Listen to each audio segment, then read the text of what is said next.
വന്നപ്പോ തൊട്ട് തുടങ്ങിയത് അപമാനം. ഇല്ല,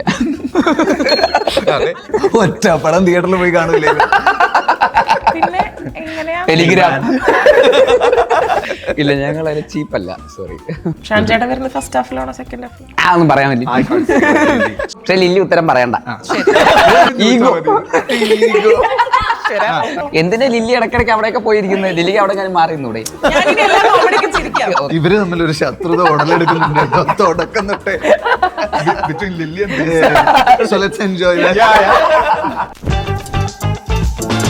ഇത് വെറും മടിയല്ല, അതിരടിയാണ് എന്നാണ് പറഞ്ഞിട്ടുള്ളത്.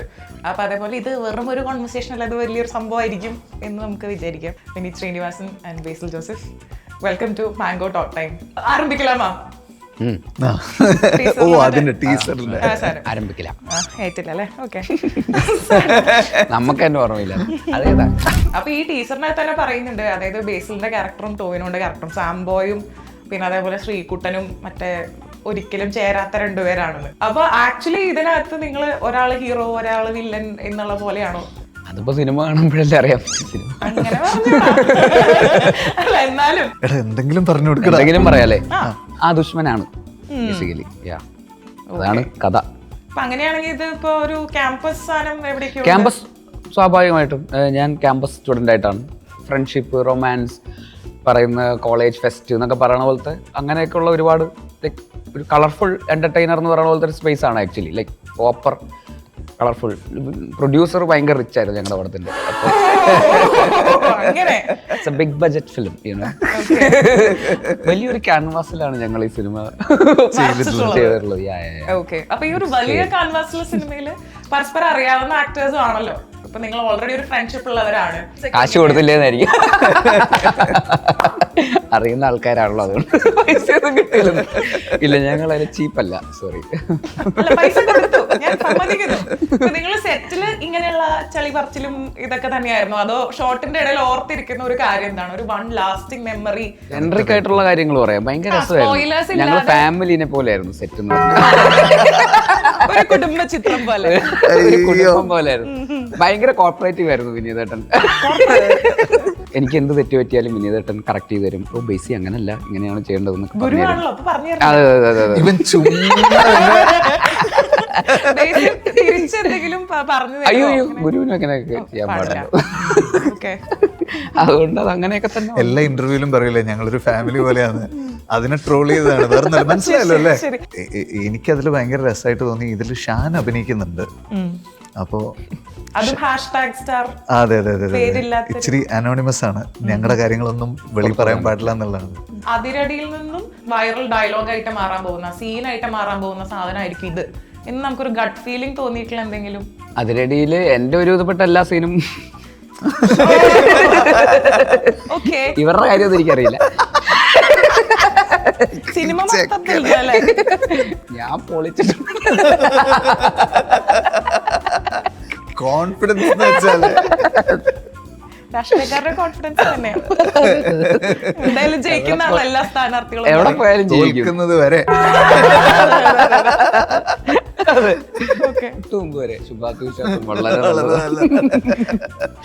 ഇതിൽ ആക്ച്വലി ബേസിയുടെ ചില പോർഷനിലുള്ള ചില സാധനങ്ങള് പടം വരട്ടെ, പടം വന്നിട്ട് നമ്മളിത് പറയുന്നതായിരിക്കും.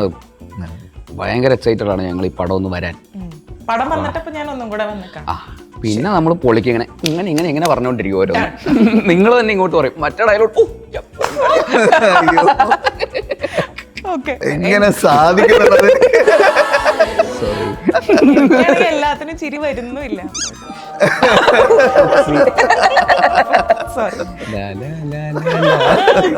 മുഖത്ത് നോക്കിയാ അങ്ങനെ പറഞ്ഞല്ല.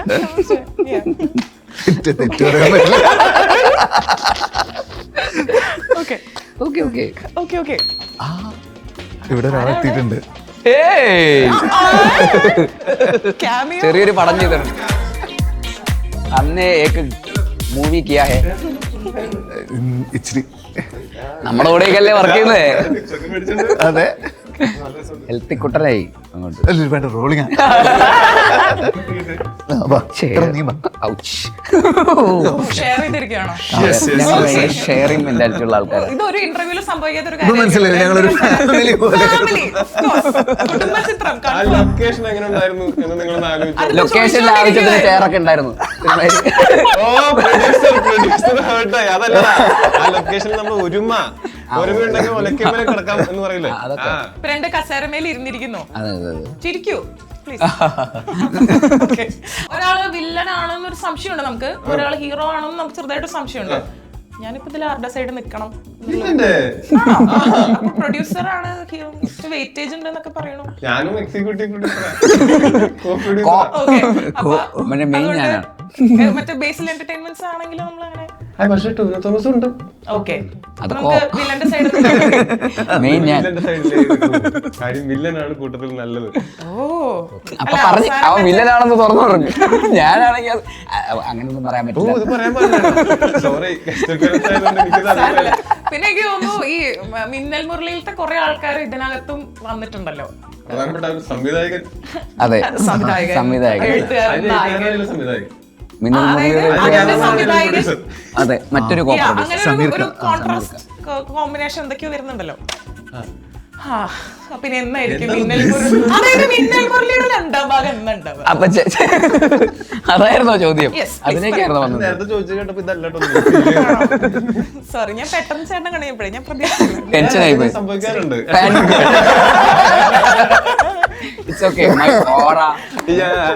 അല്ല, ഇന്നലെ ആക്ച്വലി റേഡിയോ മാംഗോയിൽ വന്നിട്ടുണ്ടായിരുന്നു. എന്റെ കൂടെ വർക്ക് ചെയ്യുന്ന ആളാണ് ഇന്റർവ്യൂ ചെയ്തത്. അപ്പൊ ഞാൻ അവളോട് ചോദിച്ചു ഇന്റർവ്യൂ എങ്ങനെ ഉണ്ടായിരുന്നു? ഇത് രസം അറിയോ കണ്ടിരിക്കാന്ന്. അപ്പൊ ഇതൊക്കെ കേൾക്കാൻ വേണ്ടിയാണ്. ഇതിങ്ങനെ കൂടി കൂടിയതിപ്പോ 2020 ആവും. ഇനി കസേര വേണോ? ഇതിലിപ്പോ ഇനി നമുക്ക് ഒരുമ കാണിക്കാൻ പറ്റും. അതെ അതെ, 3 കസേരയായി. ഇവരോട് ഉണ്ടെന്ന് പറഞ്ഞപ്പോ വന്നതാ. ഇത് പക്ഷെ കണ്ട ഒരു പ്ലാന്റ് പോലെ ലില്ലിക്ക് ഞാനൊരു ലില്ലി കയ്യിന്ന് പോയിരിക്കുക. എന്താ ചെയ്യേണ്ടതെന്ന് അറിയില്ല. ആകെ രണ്ടുപേരോടുള്ള രണ്ടുപേരോട് ഞാൻ കുറച്ച് സാധനങ്ങൾ ചോദിക്കുകയും ചെയ്തു. ഇവര് ഷാൻ റഹ്മാനെ പറ്റിയൊക്കെ പറയുകയും ചെയ്തു. അത് കഴിഞ്ഞിട്ട് പിന്നെ വന്നപ്പോ തൊട്ട് തുടങ്ങിയത് അപമാനം. എല്ലാവരും ഓരോന്ന് വീതം അവരുടെ ഷൂട്ടിംഗ് ലൊക്കേഷനിലെ എക്സ്പീരിയൻസ് ഒക്കെ പറഞ്ഞോണ്ടിരിക്കുകയാണ്. അപ്പൊ ചേട്ടൻ എന്തായിരുന്നു എക്സ്പീരിയൻസ്? രണ്ടാമത്തെ ഒരു അപ്പിയറൻസ്, ഒരു അഭിനയ ഇതൊക്കെ വരുമ്പോ അതും ഇതൊന്നും വിളിച്ചു പറഞ്ഞേക്കരുത്. കഥ കഥാപാത്രത്തിനെ പറ്റിയിട്ട് സത്യസന്ധമായിട്ട് പറയാം, ഭയങ്കര രസമുണ്ട്. ഷാനിക്ക ശരിക്കും അഭിനയിക്കേണ്ട ആളാ. ഷാനിക്ക തൂക്കി.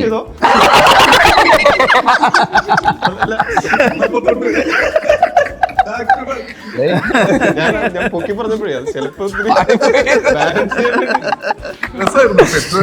ഇവരൊക്കെ അല്ലേ. അപ്പം അതിന്റെ ഞാൻ ആദ്യം തന്നെ കാരവാനിൽ കേറിയിട്ട് ചുറ്റും നോക്കി, പ്രിപ്പയർ ചെയ്ത് വന്നിരിക്കുക. എന്നിട്ട് ഒരു ഫോട്ടോ ഒക്കെ ആക്ടർ ലൈഫ് എന്നൊക്കെ ഇട്ട്. അതെ അതെ, അത് പിന്നീട് വലിയൊരു അടിയായി. അടുത്ത 5 ദിവസം ഷൂട്ടിലായിരുന്നു. പോസ്റ്റ് ചെയ്തതിനു ശേഷം സ്കെഡ്യൂൾ മാറിപ്പോയി, ഷൂട്ടില്ല.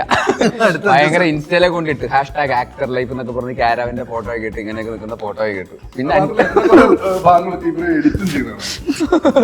ഒരു മികവ് കണ്ടിട്ട് അങ്ങനെ കളയാൻ പറ്റുന്നൊന്നും ഉണ്ടായിരുന്നില്ല. നമുക്ക് ഒന്നുപോലും കളയാൻ തോന്നില്ല.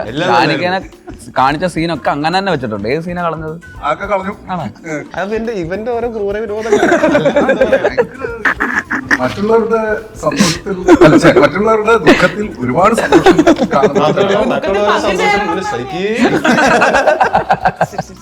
ഞാൻ ചെറിയ നെപ്പോട്ടിസത്തിന്റെ തിരി കൊടുത്തിട്ടുണ്ടായിരുന്നു. അതിന്റെ പേരിൽ വീട്ടിൽ ഞാൻ മെറിറ്റിൽ വന്ന് ഞാനും നെപ്പോട്ടിസത്തിൽ വന്ന് അവനും തമ്മിൽ ഭയങ്കര ഈഗോ ക്ലാഷ് നടക്കുന്നു. ഈഗോ ക്ലാഷ്, ഇവന്റെ മോളുമായിട്ട് ഈഗോ ക്ലാഷ് നടക്കുന്നു. അതെ, ഇവന്റെ മോൻ ഈ സിനിമയിൽ അഭിനയിച്ചിട്ടുണ്ട്. Tahaan, his debut film. നിങ്ങൾ അറിഞ്ഞിട്ടില്ലല്ലേ? സർപ്രൈസ്. സസ്പെൻസ് ആണോ സർപ്രൈസ് ആണോ എന്ന് കൺഫ്യൂഷൻ. രണ്ടുമാണ്. സർപ്രൈസ്. അതെന്താ വെച്ചാലേ നമ്മൾ ആദ്യമേ ജാമ്യം എടുത്ത് വെക്കണ അവനെ നെപ്പോക്കിട്ടായിട്ട് തന്നെ. അതെ. ഇല്ല.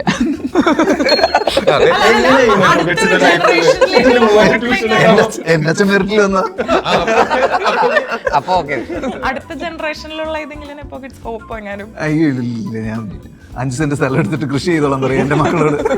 പോരെ, എല്ലാവർക്കും എന്താ പറ്റിയേ? അൺഎക്സ്പെക്ടഡ് ഇരിക്കാനും ഒരു സ്ഥലമില്ല. ക്യാമിയോ കഴിഞ്ഞു. ആണോ? സ്ഥലമുണ്ട്, കുഴപ്പമില്ല. സന്തോഷായില്ലേ ലില്ലി? ഓക്കെ.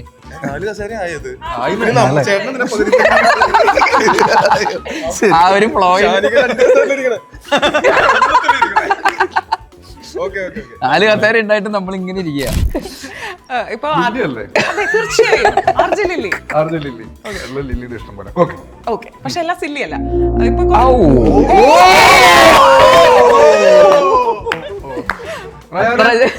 അതൊന്ന് എഴുതിയെടുക്കണേ. നമ്മൾ ജീവിതത്തിൽ ഒരിക്കലും അത് പറയാൻ പാടില്ല. അതുകൊണ്ടാണ് ആദ്യം കാണുന്ന ഓട്ടോന്റെ പുറകിലൊക്കെ എഴുതിക്കോ. ഇതുപോലത്തെ വൃത്തികെട്ട കോമഡി ഒരിക്കലും ആരും പറയരുത്. സാരില്ല, it's okay. ചിരി വന്നില്ല കേട്ടോ.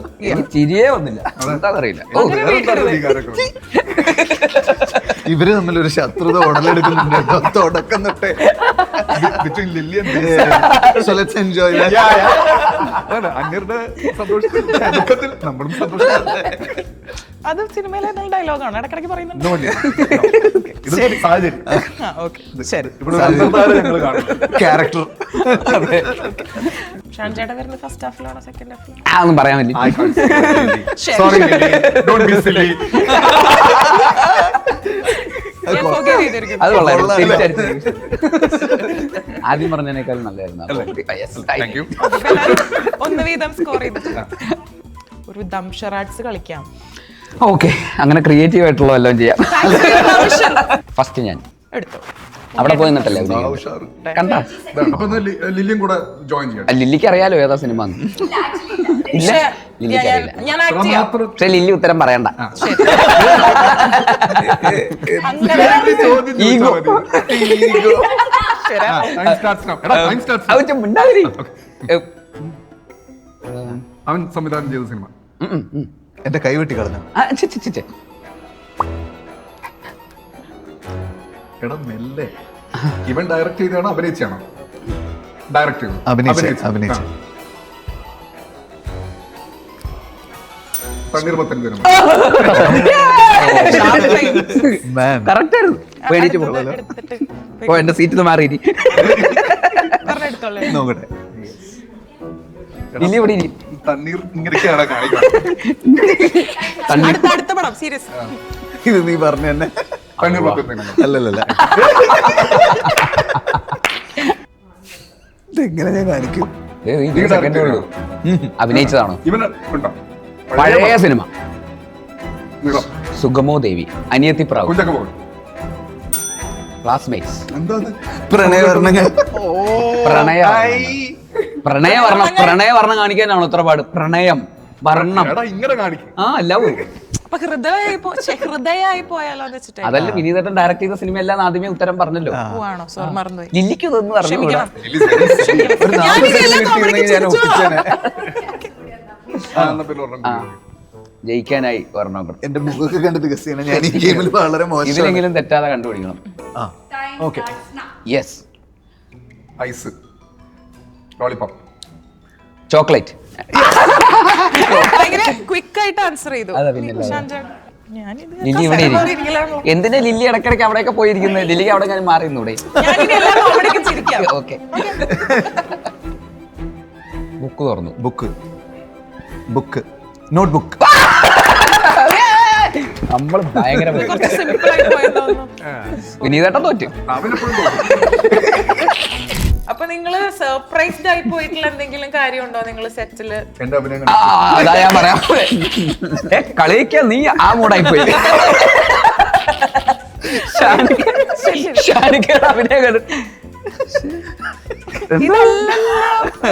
കാര്യമായിട്ട് ഭയങ്കര അഭിനയം. ഞങ്ങൾ ശരിക്കും ഞെട്ടിപ്പോയി. ഭയങ്കര ഈഗോ അടിച്ചു കണ്ടോ, ഒറ്റ പോസ്റ്ററിൽ എന്റെ ഫോട്ടോ വെച്ചിട്ടുണ്ട്. ആ അതിൽ നിങ്ങൾക്ക് ഈഗോ ഉണ്ടല്ലേ, അതുകൂടെ ഒന്ന് വിളിച്ചു പറയുകയും ചെയ്തു. They are like that. ഷാനിക്കയുടെ അഭിനയം ഭയങ്കര കിടലം. പടത്തിൽ ഷാനിക്ക തൂക്കിയത് കാരണം ഞങ്ങൾക്ക് ഈഗോ അടിച്ചിട്ട് ഷാനിക്കേനെ പ്രൊമോഷൻ പോസ്റ്റർ ഈ പറയുന്ന സാധനത്തിൽ നിന്നൊക്കെ ഒഴിവാക്കി. ഇനി അതും കൂടെ കൊടുത്തിട്ട് ഇങ്ങേര് വല്ല ഇതൊരു പ്ലാൻഡ് ഓപ്പറേഷൻ. ഓ യാ അതുകൊണ്ടായിരിക്കും ചിലപ്പോ നേരത്തെ തന്നെ സ്റ്റാർട്ട് ചെയ്യാന്ന് അതന്നെ അതല്ല എനിക്ക് കാര്യങ്ങളൊക്കെ എനിക്ക് മനസ്സിലാവുന്നുണ്ട്. Lily, I'm not silly. എനിക്ക് കാര്യങ്ങൾ മനസ്സിലാവുന്നുണ്ട്. ശരി വന്നപ്പോ ഇന്റർവ്യൂ കഴിയുമ്പോൾ കേരളം മുഴുവൻ ലില്ലിയുടെ പേരറിയും. കാരണം ഞാൻ വരുന്നതിന് മുമ്പേ ടോവി വരുന്നു. ഞങ്ങൾ ആദ്യമേ തിരിച്ചാണല്ലോ. It's okay. ഇതിപ്പോ റിലീസ് ആവുന്ന ഒരു മെയ് മാസത്തിൽ കുറെ സിനിമകൾ റിലീസ് ആവുന്നുണ്ടല്ലോ ലൈക്ക് ഇപ്പോ. അപ്പൊ ഇതിന്റെയൊക്കെ റിലീസസിന്റെ ഇടയിൽ അതിരടിയും വരുമ്പോ അതിരടിയിലെ ആക്ടേഴ്സ് ഏത് സിനിമയാണ് ലുക്ക് ഫോർവേഡ് ചെയ്യുന്നത് കാണാനായിട്ട്? നമ്മളെല്ലാ സിനിമയും ലുക്ക് ഫോർവേഡ് ആണ് ആക്ച്വലി. എല്ലാ സിനിമയും കാണണം തോന്നുന്ന സിനിമകളല്ലേ. പാട്രിയറ്റ് കാണണം തോന്നുന്നുണ്ട്, ദൃശ്യം 3 കാണണം തോന്നുന്നുണ്ട്, മോളിവുഡ് ടൈംസ് കാണണം തോന്നുന്നുണ്ട്, ഫോർ ഷുവർ. അപ്പൊ എല്ലാ പടത്തിനും എക്സൈറ്റഡ് ആണ്. ഞാൻ എക്സൈറ്റഡ് ആണ്, നിങ്ങളല്ലേ? ഞാൻ ഒരുപാട് നിങ്ങളൊന്നും ഉണ്ടാതിരിക്കുന്നത് ഞാൻ പറയാനുണ്ടോ? ഒറ്റ പടം തിയേറ്ററിൽ പോയി കാണൂലേ? പിന്നെ എങ്ങനെയാ ടെലിഗ്രാം അല്ലല്ല അങ്ങനല്ല, തിയേറ്ററിൽ പോകാൻ മടിയാ, അതുകൊണ്ടാണ്. ഫാൻസ് ഇൻസ്റ്റഗ്രാമിലൊക്കെ ഇങ്ങനെ പോസ്റ്റുകൾ വരും ലൈക്ക് ഡയറക്ടേഴ്സ് ടേൺഡ് ആക്ടേഴ്സ് എന്ന് പറഞ്ഞിട്ട്. അപ്പൊ അവരുടെ ആക്ടിങ് സാധനങ്ങളൊക്കെ കാണിച്ചിട്ട് ഇവരെല്ലാം ഡയറക്ടേഴ്സ് ആയിട്ട് തിരിച്ചു വരണം എന്ന് സോഷ്യൽ മീഡിയ ആഗ്രഹിക്കുന്നു. ഞാൻ ആക്ച്വലി ബേസിൽ എടുത്ത് ചോദിച്ചിട്ടുണ്ട്, നിനക്ക് കുഞ്ഞിരാമണം പോലത്തെ ഒരു ചെറിയ പടം ചെയ്യാൻ താല്പര്യമില്ല എപ്പോഴെങ്കിലും? താല്പര്യമില്ലേ? ഇപ്പൊ അങ്ങനെയൊക്കെ തോന്നി തുടങ്ങിയിട്ടുണ്ട്. സെറ്റ് മടിച്ചു വലുത് പ്ലാൻ ചെയ്തിട്ട്. അപ്പൊ ഞാൻ അതിരടിയുടെ ലൊക്കേഷൻ തന്നെ എന്നോട് ചോദിച്ചിട്ടുണ്ട്. അതായത് ഈ ബലൂൺ ലൈറ്റ് മറ്റേ മൾട്ടി ക്യാമറ സാധനമൊക്കെ വെച്ചിട്ട് ഞാൻ ഒരു ദിവസം രാത്രി ഇവനോട് ചോദിച്ചിട്ട്, നിനക്ക് കുഞ്ഞിരാമൻ പോലെ ഒരു ചെറിയ പടം ചെയ്യാൻ ആഗ്രഹം തോന്നുന്നു? സത്യമായിട്ട് തോന്നുന്നുണ്ട്. പിന്നെ എന്താണ് തടസ്സം നിൽക്കുന്നത്? ഒന്നും പുറത്തു പറയാൻ പറ്റില്ല, അതാണ് കുഴപ്പം. Too much. പക്ഷെ കുഴപ്പമില്ല, ഒരു വരവുണ്ട്. പുറത്തു പറയില്ല. ഓക്കെ, അപ്പൊ അതിന് നമ്മൾ വെയിറ്റ് ചെയ്യാണ്. അതേപോലെ തന്നെ അതിരടിക്കും വെയിറ്റ് ചെയ്യാണ്. ശേഷം സ്ക്രീനിൽ ഇതിന്റെ ഒരു താങ്ക് യു ലില്ലി. നിങ്ങൾക്കും താങ്ക് യു. താങ്ക്സ്. ഇതെന്റെ ഫസ്റ്റ് ഇന്റർവ്യൂ ആണ്. ഇന്റർവ്യൂ കഞ്ഞി അതിൻ്റെതായിട്ടുള്ള പോരായ്മകളുണ്ട്. കച്ചപ്പെടാൻ സമയമുണ്ടല്ലോ. നമ്മളെ വിളിച്ചതാണ് ഏറ്റവും വലിയ പോരായ്മ. നല്ല സ്ഥലത്താ തുടങ്ങിയിരിക്കുന്നത്. ഇനി അങ്ങോട്ട് അനുഗ്രഹം വേണം. ഉറപ്പായിട്ടും തമാശകൾക്കൊക്കെ ചിരിച്ചാൽ എഡിറ്റ് ചെയ്യുമ്പോ എന്റെ കോമഡിക്കൊക്കെ ചിരിക്കുന്നതായിട്ട് അങ്ങ് എടുത്തിട്ടാണ് അതിന്റെ ക്ലിപ്സ് ഇങ്ങനെ നിങ്ങളെ റിയാക്ഷൻ ക്ലിപ്സ് ഒന്നും മാറ്റിയിട്ടാണ്. അതിന്റെ ക്ലിപ്സ് ഇല്ലാന്ന് പറയുന്നത് ചിരിക്കുന്നേ ഇല്ല.